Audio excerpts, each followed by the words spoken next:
What's an unexpected hobby you picked up that totally changed the way you see things or live your life, and how'd you stumble into it? Boxing. I'm not very good, and everyone in the gym is at least 10 years younger than me and in much better shape. But it has improved my health immensely. I'm not doing it to be some badass 50-year-old, but just being able to move around for 3 minutes at a time is helpful to my sleep, flexibility, alertness, and self-confidence. Walked into an anime room at a sci-fi con in 1986. I was fascinated by it and spent the rest of the con there. Today, I have lived 15 out of the last 20 years in Japan, married a Japanese woman, speak the language, and my entire professional life has been Japan-focused. Funny thing is, I couldn't care less about anime anymore. When my kid was 4 and frustrating, I saw a poster advertising roller derby tryouts would be that night. On a whim, I decided to go. Best decision I ever made. I discovered my body's abilities, made friends, and carved out a part of my life that had nothing to do with being a mom. I played for 4 years, refed for a while, and have been coaching junior derby for like 8 years. As a kid, I saw Tanya Harding and loved her. We had the same sort of upbringing. Hunting, fishing, physical abuse. So I became a figure skater. The best part was becoming friends with her as an adult. She's such a kind person, talks about anything. I've always considered the sport a hobby, even though I went professional. But Tanya was my main inspiration. Martial arts and combat sports. Started out of necessity, because I got sick of being helpless whenever I get harassed, assaulted, and frustrated with my fear of being out in public and my lack of confidence. I've lost 120 pounds, learned that I actually in fact do enjoy physical activity, and I feel like I've genuinely found my people, even after hesitating so bad about just going, because I was concerned I'd get bullied at the gym dojo. I can run a mile, throw a knockout strike, shoot a half-decent takedown, and most importantly, I can look people in the eyes now. And not a single person there has given a wild flying pig fuck that I'm trans. On the contrary, folks have been supportive, kindly curious, and encouraging me to get better at my arts. Shout out to my Sifu in DuPage Wing Tsun, who started it all, AKF Martial Arts in Chicago, and to my homie teaching me knife combatives, footwork, and how to relax my body. I don't think I would have achieved the level of growth I have, internally and externally, without martial arts and the people showing me the way. Excuse me while I cry and make breakfast now. Dated a guy a few times who was into birding. Was introduced to other people also into birding, which led me to interest in other things in nature, like moths, butterflies, dragonflies, native plants and flowers, etc. Now all of this is a huge part of my life. My neighbor sold me a scooter. A year later I got my bike license and bought a bike. I now am loving traveling everywhere again. Hardly drive my car anymore. Pooping regularly every morning at 7:38.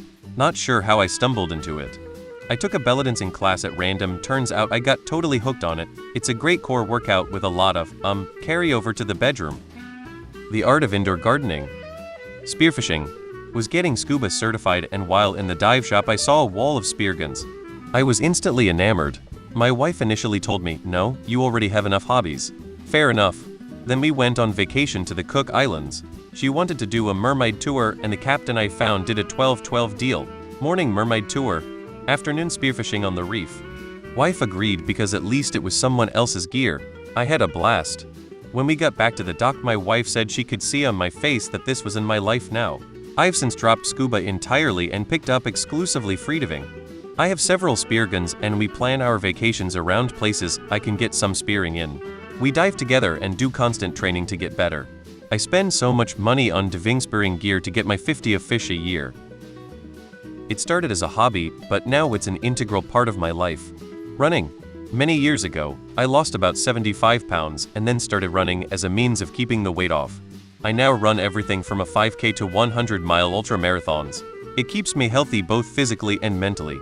The many friendships and sense of community I've forged through running are absolutely invaluable. It's been the best thing that has ever happened to me. I picked up time traveling through history books. It's cheaper than a DeLorean and makes traffic jams fascinating history lessons. I'd love to hear some suggestions. Recently I've been putting off going on my phone in the mornings, and it's completely changed the trajectory of each day. I was suicidal and I was feeling that everything around me was going downhill. I am not religious, so I didn't have a god to go to. So I unknowingly went to the most constant things in our lives, stars. It gave me a semblance of stability. I slowly started watching space content and astrophotography. Eventually I started doing it myself. It put a lot of things in perspective. I literally cried over the fact that humanity has wasted so much time and resources over stupid things like war, and if we had not, we would have been so much ahead than today. Life is so fragile. We are extremely lucky to be alive. We are at the right planet, orbiting a right star which is moving around the galaxy in a very habitable zone. We so far don't know if aliens exist, so we are the only life that has ever been in the universe. I sure as hell not going to end it for petty reasons. Yo-yoing? Reading, didn't stumble into it, just wanted to gain knowledge and better myself. Rock climbing family started doing as a winter activity since there was an indoor gym nearby. Now we plan vacation destinations around the best outdoor climbing areas. Running. Lockdown happened. I was bored out of my gourd. I needed to get out of the house or I was gonna murder someone. So I started running. Bullet journaling. Everything can be pretty and no line needs to be absolutely straight. Quickly reduce down to just make a scrapbook page when I do a big adventure because I don't need to detail every minute of my week, but learned a lot about how easy and relaxing crafts are.